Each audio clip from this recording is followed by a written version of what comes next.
신약성경 요한일서 4장 보겠습니다. 4장 7절부터 우리가 11절까지 보겠습니다. 사랑하는 자들아, 우리가 서로 사랑하자. 사랑은 하나님께 속한 것이니 사랑하는 자마다 하나님으로부터 나서 하나님을 알고 사랑하지 아니하는 자는 하나님을 알지 못하나니 이는 하나님은 사랑이심이라. 하나님의 사랑이 우리에게 이렇게 나타난 바 되었으니 하나님이 자기의 독생자를 세상에 보내심은 그로 말미암아 우리를 살리려 하심이라. 사랑은 여기 있으니 우리가 하나님을 사랑한 것이 아니요 하나님이 우리를 사랑하사 우리 죄를 속하기 위하여 화목제물로 그 아들을 보내셨음이라. 사랑하는 자들아, 하나님이 이같이 우리를 사랑하셨은즉 우리도 서로 사랑하는 것이 마땅하도다. 하나님의 말씀입니다. 한 해가 저물어 갑니다. 12월입니다. 여러 가지 마음에 분주한 일들이 많이 있겠지만 여러분의 마음 속에 또 여러분의 가정 속에 우리 주님 주시는 은혜와 평강이 항상 넘치시기를 간절히 소망합니다. 한 해를 마치면서 자신을 뒤돌아보고 내가 한 해를 어떻게 살아왔는지를 뒤돌아보면서 나 같은 죄인 살리신 놀라운 하나님의 은혜가 정말 새록새록 저와 여러분들의 마음속에 솟아나기를 간절히 원합니다. 죽을 수밖에 없는 내 영혼을 살리신 은혜와 여전히 세상 생각 속에 헤매는 나에게 임하시는 신실하신 하나님의 약속, 그 사랑하심, 오래 참으심, 위로하심, 인도하심이 우리의 마음속에 감사와 평강으로 넘치기를 다시 한번 축원합니다. 오늘 우리가 읽은 본문의 말씀은 하나님은 사랑이시다라고 하는 대전제 속에 말씀이 이어지고 있습니다. 그리고 그 사랑이 우리에게 어떻게 나타났는지를 설명하고 있습니다. 그리고 요한 1서 4장 전체를 통해서 어떻게 보면 요한 1, 2, 3, 4 전체를 통하여 놀라운 하나님의 은혜와 사랑을 받은 자들은 어떻게 살아야 하는가에 대해서 계속적으로 말씀하고 있죠. 저도 이 주제에 따라서 세 가지를 말씀하고자 합니다. 첫째는 여러분들이 너무나 잘 알고 계시듯이 하나님은 사랑이시다라고 하는 대전제입니다. 요한은 하나님은 사랑이시다라고 선포하셨지만 이 선포 이전에 또 놀라운 다른 두 선포가 해주셨습니다. 요한복음 4장 24절에 있는 말씀을 통하여 하나님은 영이시다. 하나님은 영이시다. 수가성의 여인에게 하나님은 영이시니 예배하는 자가 신령과 진정으로 예배할지니라. 세상의 모든 인간과 삼라만상과 근본적이고 본질적으로 구별되는 하나님의 본질에 대해서 말씀을 하고 있습니다. 하나님은 우상이 아니시죠. 사람의 손에 의해서 빚어진 사람의 피조물이 아니라는 것이죠. 하나님은 온 우주 만물을 창조하시고 섭리하시고 인간의 생사화복을 주장하시는 초월자 되시는 놀라운 절대자이시다라고 사도 요한은 이미 선포를 하였습니다. 그 절대자이신 영이신 하나님은 우리의 죄악됨과 구별되는 빛이시다. 이렇게 또 요한은 요한일서 1장 5절을 통하여 말씀을 하고 있습니다. 하나님이 빛이시다라고 하는 것은 하나님의 거룩함을 나타내는 거예요. 이 세상과 역시 구별되는 초월자 되시는 영이신 하나님의 또 다른 속성을 우리에게 보여주고 계시는 것입니다. 인간에게는 거룩함이 없습니다. 이 세상 누구도 자기 자신을 향하여 나는 거룩한 사람이다 그렇게 얘기할 자가 아무도 없습니다. 그런데요, 오늘 본문의 말씀을 통해서 이 사도 요한은 영이신 본질적으로 인간의 모든 것과 이 세상 우주 만물의 모든 피조물과 구별되는 초월자 되시고 절대자 되시는 영이신 그 거룩한 하나님은 우리 인간과의 관계에 있어서 사랑으로 표현되는 하나님은 사랑이시다라고 말씀을 하고 있습니다. 이 하나님은 사랑이시다라고 할 때의 사랑이시라고 하는 사랑은 인간의 사랑과는 근본적으로 다릅니다. 하나님께서 초월자이시고 거룩한 분이시면서 사랑이시기에 초월적인 존재가 되지 못하고 거룩하지 못한 우리 인간에게 있는 사랑과는 비교할 수 없는 그러한 사랑이라는 것입니다. 우리 사람에게 있어서 좀 거룩한 사랑이다라고 감히 표현할 수 있다고 하면 아마도 어머니의 사랑을 이야기를 하겠죠. 생명을 걸고 낳은 자녀에 대한 어머니의 사랑, 우리 그것을 때로는 거룩한 사랑이다, 그 희생적인 사랑을 거룩한 사랑이다라고 이야기를 하지만 어머니가 모든 어린아이들을 다 사랑하지 않습니다. 그럴 수도 없습니다. 자기 자녀이기에 정말 희생하는 것입니다. 그러므로 어머니의 사랑이라 하더라도 역시 인간은 이기적일 수밖에 없습니다. 왜 이기적일까요? 인간이 연약하기 때문에, 인간이 스스로 자신을 구원할 수 없기 때문에, 자신의 미래를 모르기 때문에, 죽음 이후를 모르기 때문에 인간은 본질적으로 방어적이고 이기적일 수밖에 없습니다. 그렇기 때문에 이런 이기적인 사랑과 하나님의 사랑은 완전하게 구별된다는 것입니다. 그 하나님의 사랑이 어떠한 사랑인가를 우리가 알기 위해서는 그 사랑이 우리에게 어떻게 나타났느냐를 보면 쉽게 이해할 수 있는데요. 첫 번째, 우리가 하나님을 사랑한 것이 아니라 하나님이 우리를 사랑하셨다. 요한 1서 4장 10절의 말씀이죠. 제가 여러분들에게 알려드리겠습니다. 사랑은 여기 있으리 우리가 하나님을 사랑한 것이 아니요 하나님이 우리를 사랑하사. 우리가 하나님을 먼저 사랑한 것이 아닙니다. 성경 전체, 특별히 여러분들에게 자꾸 강조하는 에베소서 1장과 2절의 말씀을 보면 우리는 하나님을 알지도 못하고 그렇기에 하나님을 영화롭게 하지도 못하고 우리의 영이 죽었으므로 우리의 하는 모든 일들이 하나님과 원수되는 일을 했던 그러한 존재들입니다. 우리가 죄 가운데 있고 경건하지 못한 상태에 있었다고 사도 바울은 로마서를 통해서 여러 번 강조하고 있습니다. 그리고 우리가 하나님 앞에서 사랑받을 무가치한, 사랑받기에는 가치가 없는 무가치한 존재임에도 하나님께서 우리를 사랑하시기로 작정하시고 우리에게 다가오시는 거룩한 하나님께서 죄로 가득 차 있는 인간에게 오셨던 것을 하나님의 사랑이라고 말씀을 하고 있습니다. 특별히 우리가 신명기 7장 6절, 7절, 8절을 보면 먼저 8절은 이렇게 말씀하고 있습니다. 여호와께서 다만 너희를 사랑하심으로, 하나님께서 다만 강조하고 있죠. 진짜 하나님께서 너희를 사랑하셨다는 그 이유 하나 때문에 6절입니다. 하나님께서 너를 하나님의 백성으로 만들었다.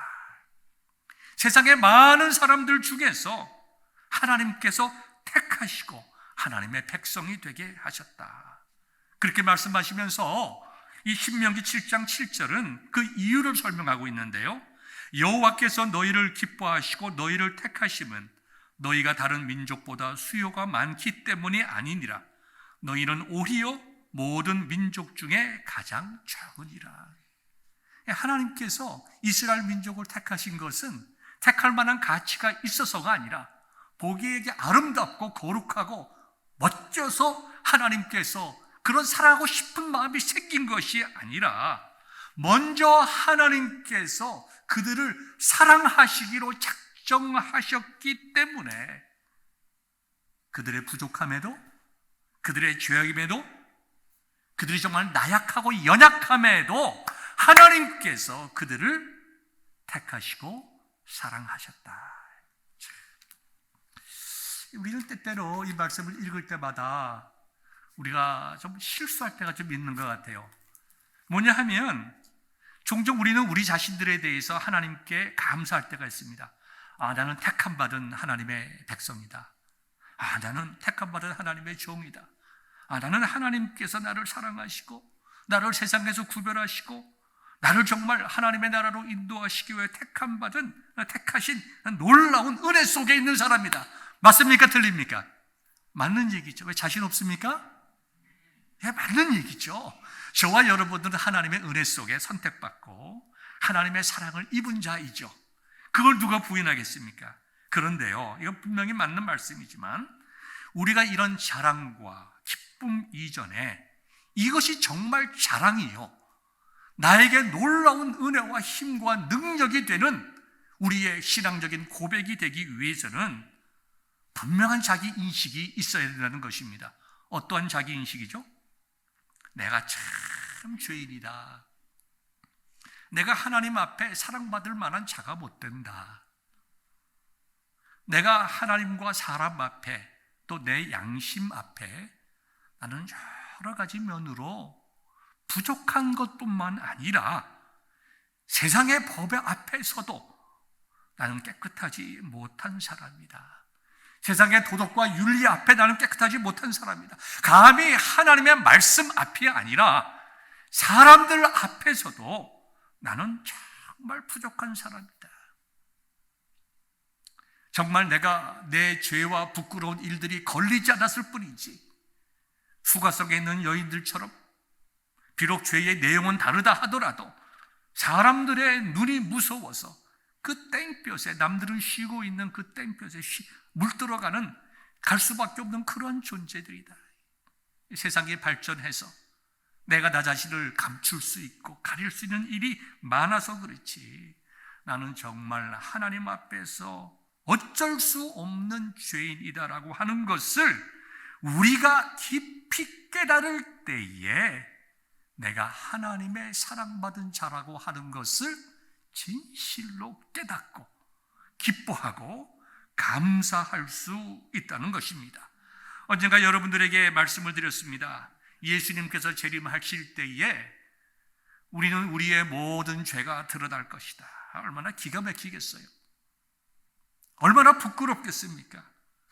정말 예수님께서 재림하지 않으면 좋겠다고 하는 그런 우리의 마음이 생길 거예요.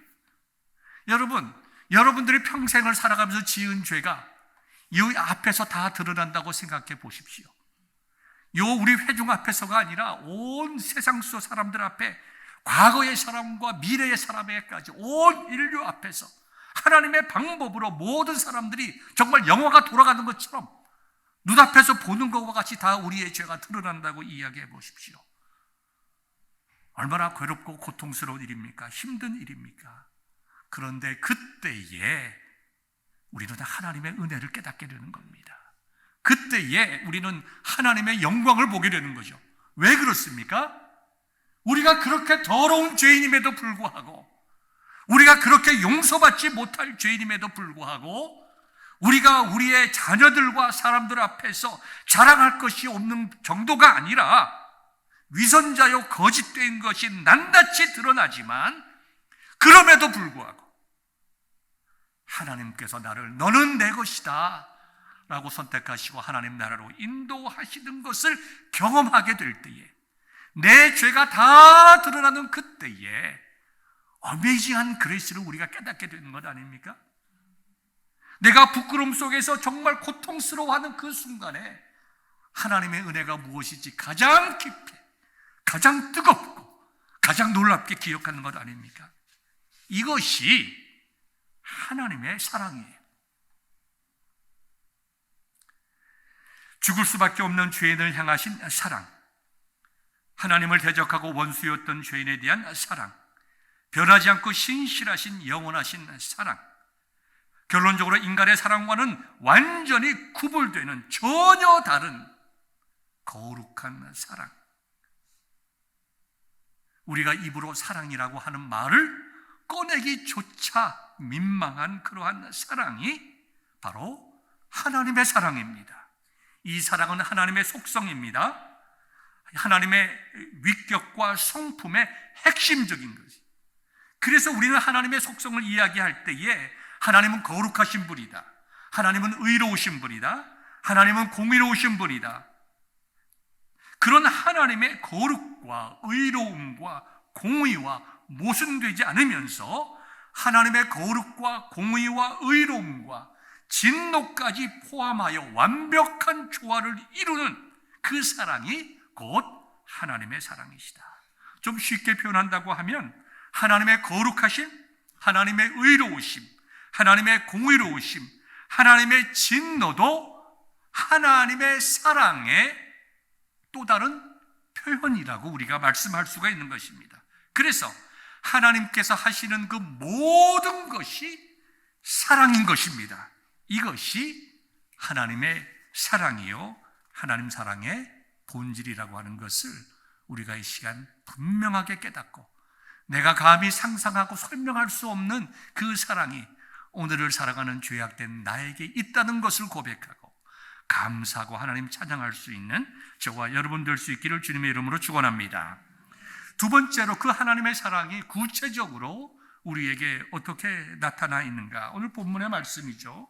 4장, 요한일서 4장 우리가 9절의 말씀을 보면 하나님의 사랑이 우리에게 이렇게 나타난 바 되었으니 자라고 하면서 설명을 하고 있습니다.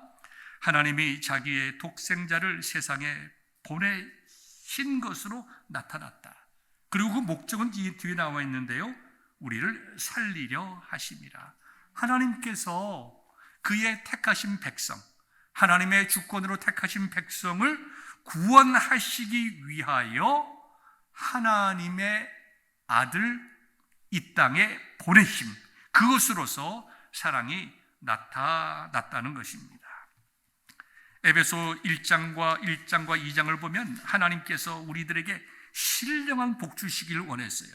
사탄의 권세 속에서 우리를 구원하시고 부족하고 그 고난 속에서 우리에게 풍성한 삶을 주시고, 그 다음에 한시적이고 죄악된 삶에서 영화롭고 영원한 삶을 주시기 위해서, 이 신령한 복들을 주시기 위해서 하나님께서 택하시고 자녀 삼으시고 하나님 나라에서 이 땅에서도 하나님 나라를 맛보게 하시기 위해서 인간의 모습으로 이 땅에 오셨다는 거예요. 하나님께서 이 땅에 오셨다. 여러분들이 이제 젊으신 분들 아이를 낳으면 우리 아이가 이 땅에 왔다라고 얘기를 합니까? 아니죠. 이 땅에 태어났다라고 얘기를 하죠. 그러나 예수님은 이 땅에 태어났다고 우리가 이야기를 하질 않습니다. 어떻게 표현합니까? 이 땅에 오셨다. 이 땅에 오셨다는 거예요. 하나님께서 이 땅에 오셨다. 그렇게 하심으로 하나님께서 우리를 향하신 구원의 계획을 이루어 나가셨다. 신령한 복을 주시기 위해서, 복 받을 수 없는 자에게 복을 주시기 위해서, 은혜 받을 수 없는 자를 은혜 주시기 위해서, 근본적으로 죽을 수밖에 없는 자를 살려주시기 위해서 하나님께서 이 땅에 오셨다라는 것입니다. 왜 하나님께서 이 땅에 오셔야 했습니까? 용서하시기 위하여 오셨습니다. 여러분, 사랑이라고 하는 것은 때때로 참 추상적입니다. 어떤 게 사랑인가? 우리가 다른 사람을 이렇게 기쁘게 해주고 그 다음에 도와주고 아니면 무엇인가를 베풀고, 우리가 그런 것을 사랑이라고 할 수는 있겠지만 때로는 사랑이라고 하는 개념이 참 추상적입니다. 그런데요, 용서라고 하는 개념을 생각해 보십시오. 용서는 너무나 분명합니다. 첫째는 용서의 대상이 있어요. 그렇죠? 두 번째는 용서의 내용이 있습니다.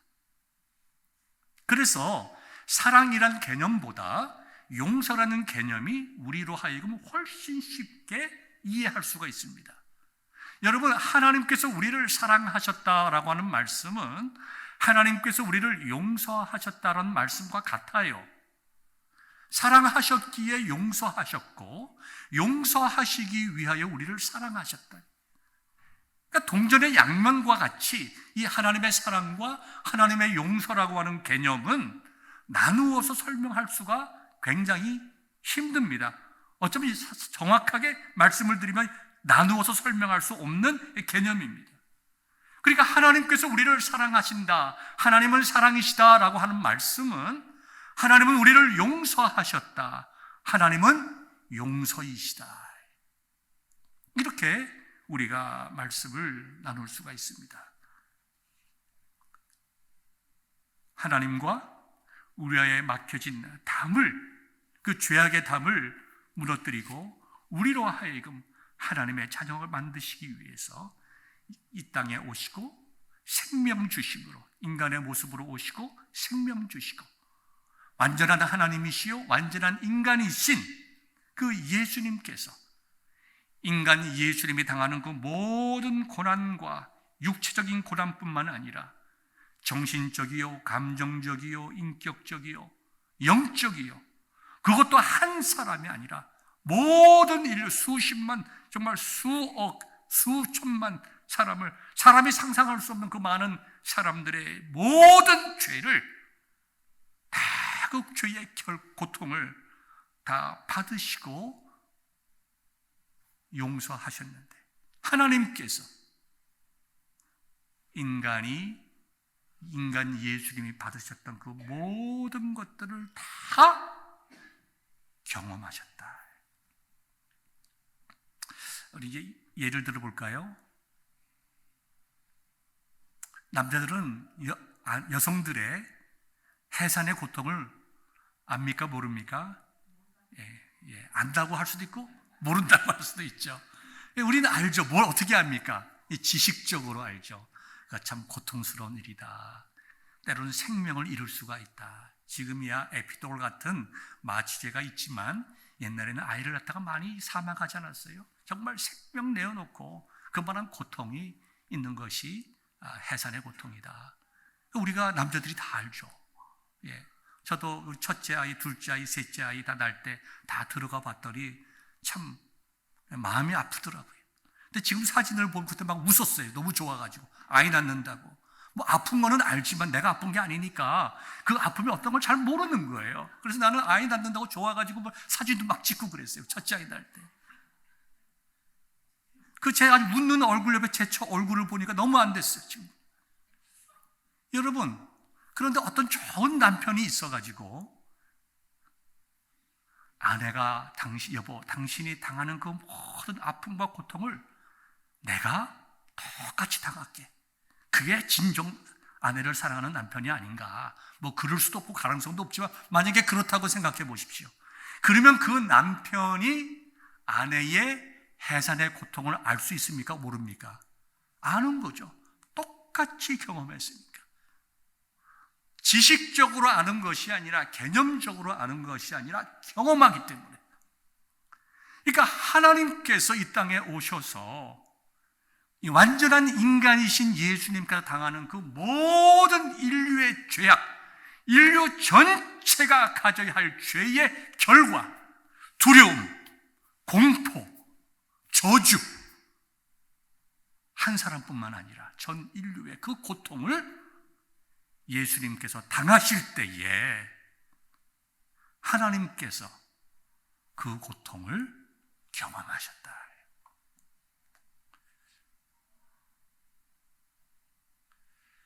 하나님은 영이십니다. 하나님은 빛이십니다. 그 초월자이신 거룩한 하나님이 아무런 이유 없이 오직 우리를 사랑하겠다고 결심하신 그 하나님의 결심과 약속의 신실함으로 인해서 이 땅에 오셔서 모든 인류의 죄의 고통과 두려움과 사망을 경험하셨다. 하나님이 완전한 인간이시고 완전한 하나님이시기에 가능한 일이다. 그것이 십자가상에서 생명 주신 예수 그리스도에 대한 이해가 되는 것입니다. 그것이 사랑이에요.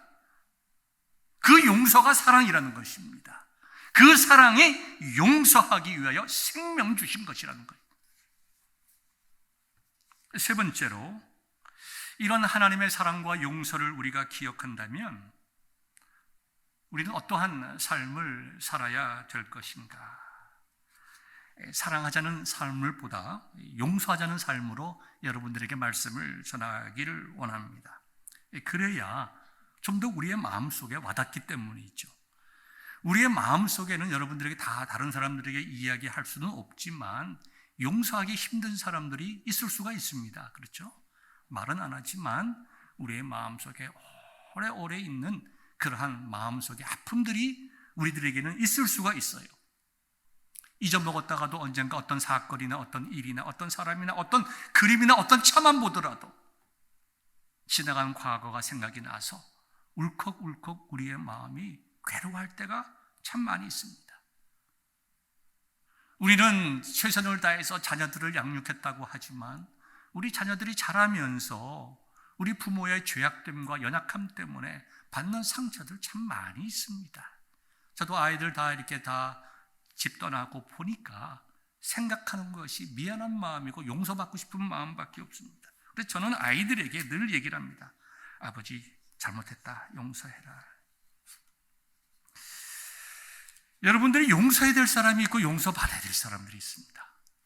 그 여러분의 마음속에 이야기는 하지 않아도 용서해야만 하는 사람도 있을 수가 있습니다.